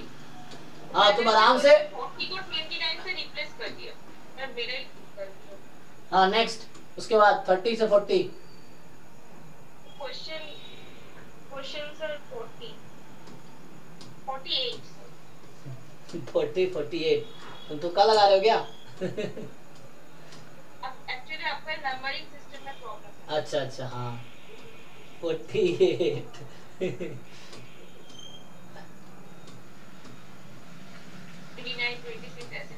हाँ एक्चुअली मैं समझ गया, तुम समझ रहे हो, ये हमारा नंबरिंग है, ये ओरिजिनल क्वेश्चन पेपर का नंबरिंग है। तो इसके ओरिजिनल पेपर में आप जाओगे तो उसमें क्वेश्चन 40 था, और हमने इसको मतलब अपने ऑर्डर किया है तो 48, ठीक है सर। सही रहता है सर, सर उसमें ढूंढने में आसानी रहती है सर आंसर। तो ये उस ओरिजिनल पेपर में जाके आप मैच कर सकते हो 40 नंबर। चलिए, तो ये क्वेश्चन है 40 नंबर। सर ये की है, लेकिन सर इसका आंसर ठीक से नहीं, मतलब समझ नहीं आ रही कैसे आंसर निकालूंगा। Okay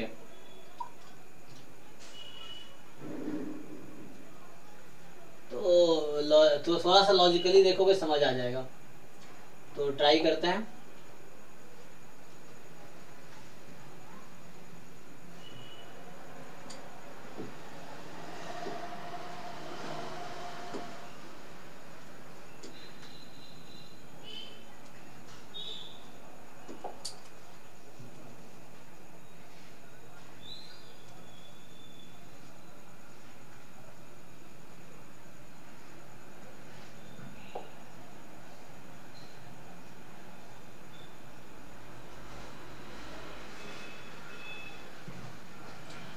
So x1, x2, xn be a random sample from normal mu1. Okay.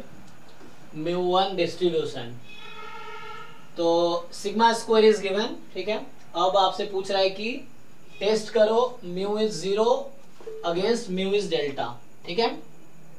सो हाँ संजय बताओ भाई, तुम्हारा बोलोगे तुम तो बताएंगे। मैं भगवान थोड़ी तुम्हारे दिल की बात सुनूंगा, बताओ। तो आजकल भगवान भी नहीं सुनते दिल की बात, है ना। तो mu h0 is theta mu 0 and h1 mu is delta. तो क्वेश्चन ये है, beta denote the power of the test, beta denote power of the size alpha test. So beta यहाँ नोटेशन है पावर के लिए, ठीक, और अल्फा है साइज ऑफ द टेस्ट। तो reject h0 if and only. तो बता रखा आपको कि like you reject h0 if x bar is more than some number c alpha। तो c alpha is a constant that depends on alpha, क्योंकि when you change alpha, बताया था कि ये k नंबर है, x bar more than k is the critical region। तो when you change alpha your k will change actually, है ना। तो वो k की जगह c alpha है। तो c alpha लिखने का मतलब है कि that is a constant that will depend on alpha। when you change level of significance your constant will change। तो So which of the following statement is true? देखो graph बना के आप ऐसे देख सकते हो इसको। For a fixed value of delta, अच्छा यहाँ डेल्टा फिक्स है, so beta increases as alpha increases। So you think अगर तुम अल्फा चेंज करो, ये तुम्हारा C अल्फा है ना।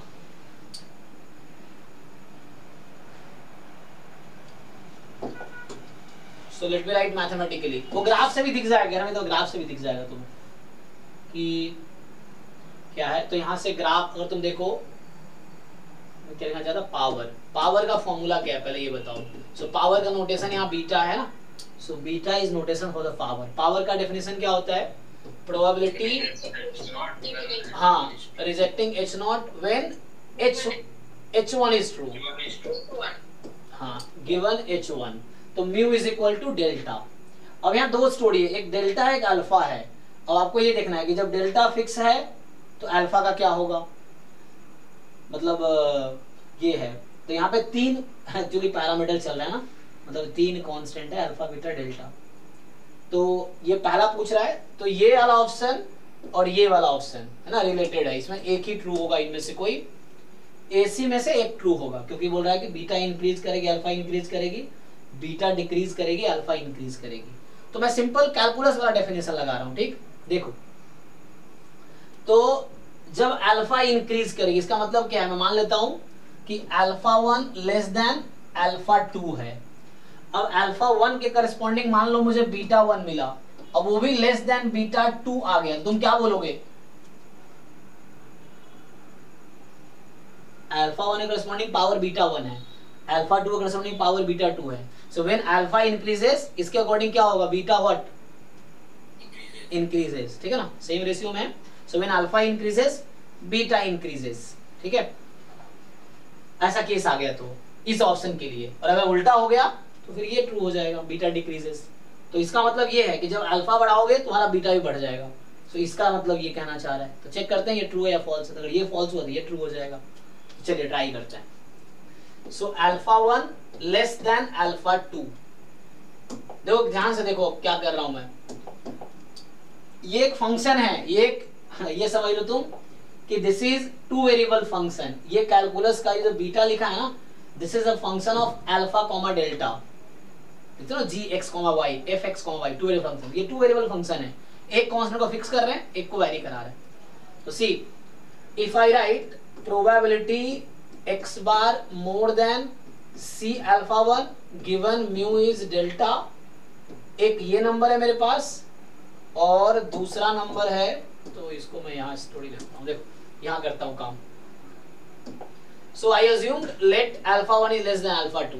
Now I have probability x bar more than c alpha 2 given mu is equal to delta. इसने कहा डेल्टा फिक्स है तुम्हारा, तो डेल्टा फिक्स है। अब मुझे यही चेक करना है, तो यही चीज ये तुम्हारा बीटा 1 है और ये वाली चीज बीटा 2 है। अब तुम्हें देखना है कि क्या होगा इस बीच में, मोर देन कि लेस देन, यही चेक करना है आपको कि इस बीच का साइन क्या है, इन दोनों में क्या रिलेशन है। So that I need to see कि इन दोनों के बीच में क्या रिलेशन है, ये मुझे देखना है अब। ठीक है, मैंने अज्यूम कर लिया कि अल्फा 1 लेस देन अल्फा 2 है, तो अब मुझे ये देखना है कि इन दोनों के बीच में रिलेशन क्या है। चलो थोड़ा सा इसको मॉडिफाई करते हैं। तो ये जो मैंने बीटा लिखा हुआ है ना, इसको मैं अगर ठीक से लिखूं, अच्छा ये जाएगा नहीं, ये इसको भी लेके जाएगा।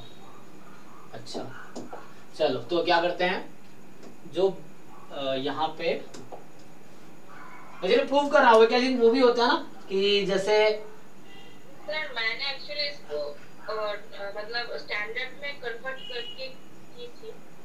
हाँ, मैं वही प्रूव कर रहा हूँ। अदरवाइज रीजन होता है कि जब टाइप 1 एरर की प्रोबेबिलिटी बढ़ेगी तो पावर भी बढ़ेगी। इस वाले केस में जब critical region x bar more than k है, मैं उसी को प्रूव कर रहा हूँ। अदरवाइज पहला ऑप्शन तो ट्रू है एक्चुअली, क्योंकि ये डायरेक्टली स्टेटमेंट भी है कि when size increases power increases for the critical reason. ठीक है ना, तो उसको स्टैंडर्ड फॉर्म में लाने से एक प्रॉब्लम हो रहा है कि x बार माइनस डेल्टा आ रहा है जो पावर का फंक्शन। कोई दिक्कत नहीं है, x बार माइनस म्यू और x बार का वेरिएंस कितना आएगा 1/√10। सो सिग्मा बाई रूट एन, तो क्या ही फर्क पड़ता है 1/√10। चलो रूट एन यहाँ लिख दिया मैंने। ठीक, गिवन म्यू इज डेल्टा। अब ये जो नंबर है this beta 2 is probability x bar minus delta upon 1/√10। तो इसको बाहर रूट एन ही लिख दो, यहाँ भी रूट एन ही कर दो। दिस इज मोर देन, अच्छा यहाँ एक मिनट ये छूट गया, दिस क्वांटिटी यहाँ क्या करोगे, more than c alpha 1 minus delta, यही ना 1/√10। एंड यहाँ भी यही करना होगा, c alpha 2 minus delta by 1/√10। तो बेटर यहाँ पे 1/√10 ही लिख दो, क्या ही दिक्कत है। देखो, so what I am doing, standard में कन्वर्ट कर रहा हूं मैं, कि जो स्टैंडर्ड नॉर्मल है उसमें कन्वर्ट कर रहा हूं। ठीक, सो अभी ये this is the meaning of beta 1, this is the meaning of beta 2। अब आपको चेक करना है कि विच वन इज लार्जर, तो ये दिख जाएगा आपको इजीली। डेल्टा गिवन वो यूज कर लिया मैंने, म्यू बराबर डेल्टा, नहीं लिखा मैंने। Now this is the common number, ये कॉमन है, मतलब beta 1 is here, capital Z more than c alpha 1 minus delta this, and beta 2 is x bar minus delta, तो ये Z लिख दो इसको।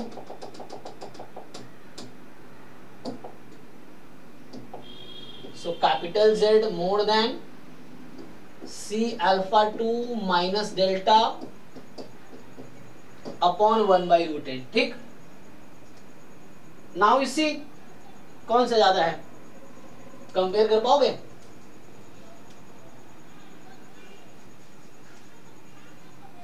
देखो ध्यान से, तो मैं यहां तुम्हें समझाता हूं दूसरे पेज पे। सो ये प्रोबेबिलिटी अभी अल्फा 1 है। ठीक, so this probability is alpha 1। तो ये जो नंबर है इसको बोलते हैं, जैसे x bar more than k बोलते हैं, that k is actually critical point. तो उसी k के जगह यहाँ तो ये c अल्फा 1 होगा। और मैंने क्या बोला है वहां पे, सो यहाँ पे मैंने क्या लिया है कि अल्फा 1 जो है छोटी है अल्फा 2 से। सो अल्फा 1 छोटी है अल्फा 2 से, तो अल्फा 1 प्रोबेबिलिटी ज्यादा है, alpha 1 less then alpha 2। So alpha 2 is more. So what do you think, alpha 2 is more. So this probability black reason, this probability is alpha 2। जो black से लिख रहा हूं वो अल्फा 2 है। So this number is c alpha 2। So now question is, when I take alpha 1 less than alpha 2, what is the relation between C alpha 1 and C alpha 2? दिख रहा है कि नहीं? क्या रिलेशन है? लेस देन का ही है, सही लिख रहा हूं? ये सही लिखा हूं गलत लिखा हूं? सही है। गलत है, देखो ध्यान से। जब C alpha 1 वहां पे है तो उसका एरिया छोटा एरिया की बात ही नहीं कर रहे, नंबर की बात कर रहे हैं हम। अच्छा नंबर सी इज अ के था ना, जैसे एक्स बार मोर देन के की जगह ये मैग्नीट्यूड है सर, तब तो मतलब वो एक्स एक्सिस का पॉइंट है, ये एक्स एक्सिस पे 2 नंबर है, सी अल्फा 1 एक्स एक्सिस पे एक नंबर है, सी अल्फा 2 यहाँ दिख रहा है ना ग्राफ में, तो अल्फा 1 ज्यादा है अल्फा 2 से, ठीक है ये राइट। अरे नंबर लाइन पे क्या है, 1 छोटी क्यों है 2 से, क्योंकि 1 लेफ्ट में 2 राइट में है, तो ये सी ये नंबर अल्फा 2 ज्यादा probability, alpha 2 probability alpha 1 probability, c alpha 1 c alpha 2 number है, ये आ गया। अब ध्यान से देखो, तो जब तुम ये कह रहे हो c alpha 1 minus delta by 1 by root n, तो इसका क्या ही प्रॉब्लम है। अब एग्जाम में ये सब क्वेश्चन नहीं हवाला में छोड़ दो, ठीक है ना, इनिशियली यू डोंट उतना करना भी नहीं है। उस साल 3rd रैंक, 2022 का क्वेश्चन है ना, हाँ 60 पे 3rd रैंक था, ये श्रुति का ही था ना सराफ का, हाँ तो 60 मार्क्स थे उसके 3rd रैंक थे 22 में, तो आपको 40 नंबर का अगर गलत भी हो गया तो भी दिक्कत, लेकिन वो नेगेटिव नहीं होने चाहिए, ये है। तो यहाँ से क्या करना है, हो गया ना। अब बताओ मुझे, ये नंबर जो है तुम्हारा ज्यादा है इस नंबर से, अब तुमको क्या डिसाइड करना था, तुमको डिसाइड करना है बीटा 1, बीटा 1 था तुम्हारा z more than this number, c alpha 1 minus delta this, and beta 2 है probability z more than c alpha 2 minus delta 1 by root n। अब तुम बताओ इन दोनों प्रोबेबिलिटी में बीटा 1 बीटा 2 में कौन सा ज्यादा होगा,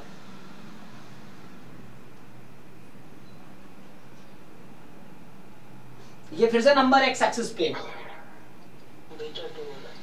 ठीक है ना, तो जो नंबर छोटा है उसके आगे की प्रोबेबिलिटी ज्यादा होगी, तो जो नंबर छोटा है उसके आगे की प्रोबेबिलिटी ज्यादा होगी, सी है ना। यहां मान लो ये k1 है और ये k2 है, तो k2 is less then k1, ठीक है ना, तो k2 के आगे की प्रोबेबिलिटी ज्यादा होगी, तो k2 के आगे की प्रोबेबिलिटी ज्यादा होगी। तो कहने का मतलब यहां से देखो ध्यान से, दिस नंबर इज लेसर, तो इस नंबर के आगे की प्रोबेबिलिटी, ये नंबर कहीं यहीं पे होगा, तो you can think like this, so इसी से रिलेट कर लो, कोई दिक्कत नहीं है। तो कहने का मतलब ये हो गया कि बीटा 2 जो है ज्यादा है बीटा 1 से। अब तुम इसको ग्राफ से देखो, क्योंकि C2 के आगे की प्रोबेबिलिटी ज्यादा है ना, इसीलिए। तो यहां मैंने क्या प्रूव करने की कोशिश की है कि साइज इंक्रीज करोगे तो पावर इंक्रीज होगी। तो मैंने क्या प्रूव किया है कि size increases then power increases. किस केस में, जब क्रिटिकल रीजन इस तरह का है, इस केस में साइज इंक्रीजेस पावर इंक्रीज, ये प्रूफ था एक्चुअली, जो मैं लिखा हूं पूरा प्रूफ है प्रॉपर। अदरवाइज ये स्टेटमेंट भी है थ्योरम का, ठीक है ना, उस केस में। तो पहला तो ओके है, तो सी आउट हो गया। अब दूसरा सीन, तो काम आसान हो चुका, बस उसको तुम्हें देखना है। अब कह रहा है for fix value of alpha, अब अल्फा फिक्स कर दिया, अल्फा चेंज नहीं करना तुम्हें, अल्फा फिक्स है। Beta increases as delta increases, अब डेल्टा को चेंज, इसका मतलब ये कहना चाह रहा है कि डेल्टा 1 लेस देन डेल्टा 2 लो, तो डेल्टा 1 के करस्पॉन्डिंग मान लो बीटा 1 आया एग्जांपल के लिए, और डेल्टा 2 के करस्पॉन्डिंग मान लो बीटा 2 आया। अब तुम्हें यही देखना है क्या रिलेशन है, कि अगर ये भी ऐसे ही हो जा रहा है तो मतलब when delta increases beta increases, वो तुम्हें चेक करना है। ये हमें चेक, यहाँ हमें चेक करना था, ये ओके हो गया। अब ये मुझे चेक करना है कि क्या ऐसा होगा, तो अगर ऐसा होगा तो डेल्टा इंक्रीज करे बीटा इंक्रीज, यही तुम्हें चेक करना। सिमिलर लॉजिक से हो जाएगा, देखो करके दिखाता हूँ। तो वापस आओ अब क्वेश्चन पे। तो तुम्हारा जो क्रिटिकल रीजन है ना,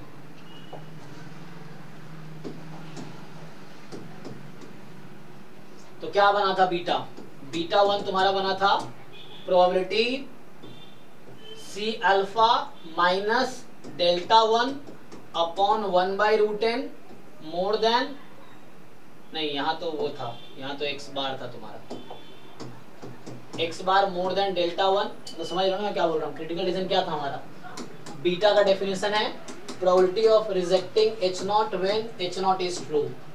तो ये बीटा 1 होगा अभी, एंड बीटा 2 होगा प्रोबेबिलिटी ऑफ रिजेक्टिंग H0 तो यहाँ अल्फा को फिक्स रखा, उसने कहा अल्फा फिक्स है, तो अल्फा को मैंने फिक्स रखा, डेल्टा को चेंज कराए। तो मुझे यही देखना है कि जब डेल्टा लेस देन डेल्टा 2 है तो इस बीटा 1 बीटा 2 में क्या रिलेशन आएगी, अल्फा इज फिक्स। सो देख लो अब यहाँ से, सो मोर देन यहाँ क्या आ जाएगा, c alpha minus delta 1 upon 1/√n and beta 2, उसी बीटा 2 को लिख रहा हूं यहाँ पे मैं, एक्स बार ये तो जेड ही हो जाएगा ना,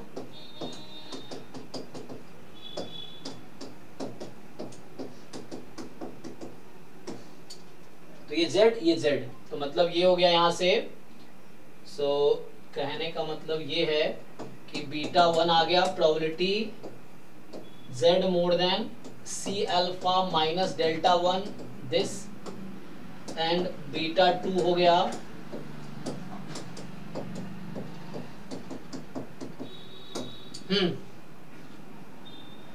अब बताओ, तो पहले इन दोनों नंबर को कंपेयर कर लो, तो कंपेयर करना आसान रहेगा। सो पहले इन दोनों नंबर को कंपेयर करो, देखो ध्यान से। So delta 1 less than delta 2 था, तुम खुद सोच के बताओ, सी अल्फा माइनस डेल्टा 1 और सी अल्फा माइनस डेल्टा 2, इनके बीच क्या रिलेशन रहेगा? ये सी अल्फा कॉमन है, सी अल्फा इज कॉमन,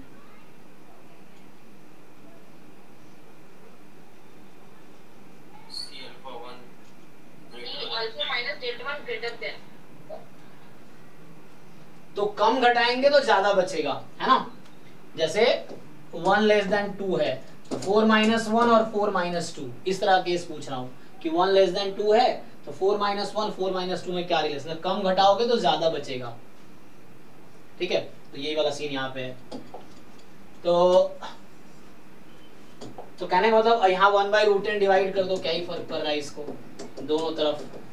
तो मैं अभी क्या ही चेक कर रहा था कि ये जो 2 नंबर्स हैं, ये जो नंबर है और ये जो नंबर है, मतलब ये जो नंबर है और ये जो नंबर है, कौन सा लार्जर है कौन सा, तो मैं ग्राफ फिर से बनाऊंगा। तो मैं इन दोनों नंबर को ग्राफ, तो ये छोटा है तो ये लेफ्ट साइड में होगा, तो ये जो हमारे पास है, let's say I name it, चलो K2 बोल दो, इसको K1 बोल दो, जैसे रीनेम कर रहा हूं। तो K2 लार्जर है K1 से, ये सब नंबर्स हैं एक्स एक्सिस पे, ठीक है। तो K2 लार्जर है, अब तुम्हें क्या सोचना है, Z मोर देन, तो ये इसको मैं नाम दिया Z मोर देन K1 है ये, और ये है Z मोर देन K2। अब K1 K2 में रिलेशन दिख रहा है तुम्हें यहाँ से कि जो K2 है वो K1 से ज्यादा है।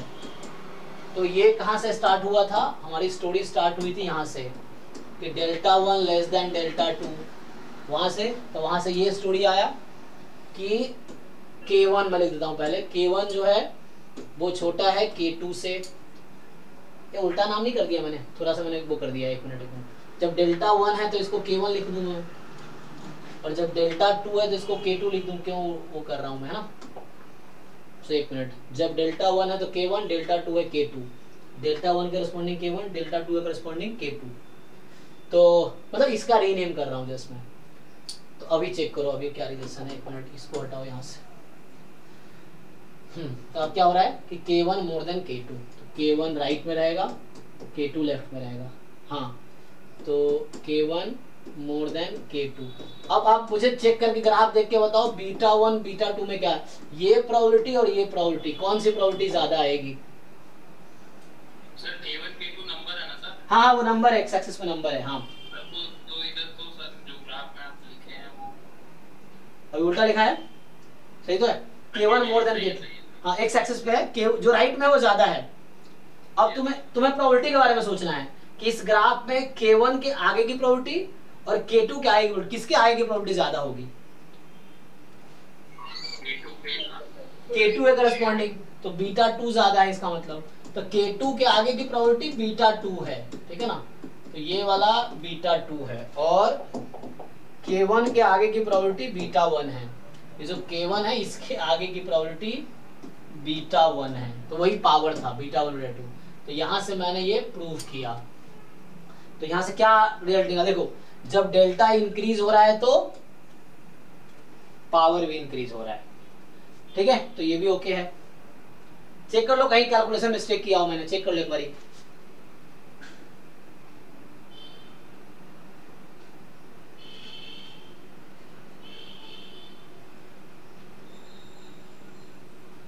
ओके है, मतलब जब डेल्टा इंक्रीज होगी पावर भी इंक्रीज होगी, तो दोनों में इंक्रीजिंग प्रॉपर्टी ही है मतलब। सो मतलब fix value alpha beta increases delta increases, ये है। तो डी गलत, तो A and B are true option. तो एग्जाम में अगर तुम्हें लगे तुम इजिली कर लोगे तो करो, नहीं तो छोड़ दो। ये है, आगे बढ़ो, बाकी क्वेश्चंस देखो।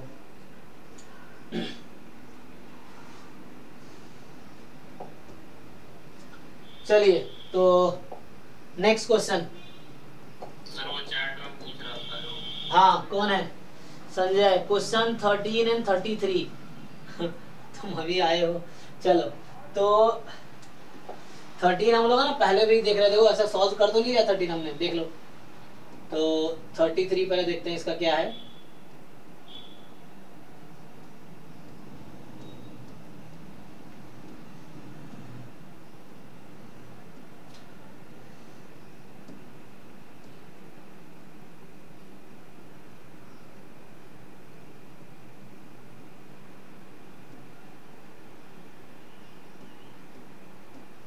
बाकी आराम से सॉल्व करो, डाउट क्लास चलता रहेगा अभी। तो मैं अभी टाइम एक बता के बताता हूँ तुम लोग फिक्स करके, तो उसके हिसाब से हम लोग डिस्कशन करते रहेंगे अभी। कल मीटिंग है सर। हाँ, कल मीटिंग में एक बार डिसाइड करते हैं कैसे करना है, क्योंकि 6 to 9 को यूज करना है हमें। तो 6 to 9 में कैसे शेड्यूल क्या रखें और क्या क्या है तो वो देखते हैं। अच्छा 33 था ना इसका, तो कल 5 बजे मीटिंग करते हैं। 13 सर। संजय 13 बोल रहा है सर, चेक है। अच्छा 33 भी ना, 33 पहले करो फिर 13 आते हैं। पहले 13। हाँ ठीक है ना। सो पहले 13 बताए तो फिर मैं ऊपर ले जाऊंगा पहले। अरे यार अलग नखरे तुम लोगों के। सो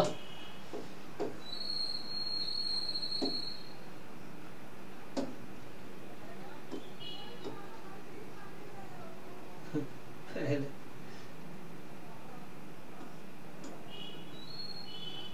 हाँ क्या डाउट है इसमें? तो ये तो कल हमने क्लास में किया था ना, लेकिन पूरा कंप्लीट नहीं किया था। तुम कल वाली वीडियो देखो पहले, उसमें आइडिया लगेगा। ये क्वेश्चन हमने कल जो क्लास हुई है 9 to 11, मतलब सर वो बोल रहा है कि आंसर मैच नहीं कर रहा। मैच नहीं हो रहा था। चलो एक बार फिर से कर देता हूं फिर मैं। तो मैच करेगा, क्यों मैच नहीं करेगा? सही से कैलकुलेशन करेंगे तो मैच करेगा। एक्चुअली ये थोड़े काफी लेंदी कैलकुलेशन हुए थे तो मैंने छोड़ दिया था बीच में। चलो इसे कंप्लीट कर देते हैं।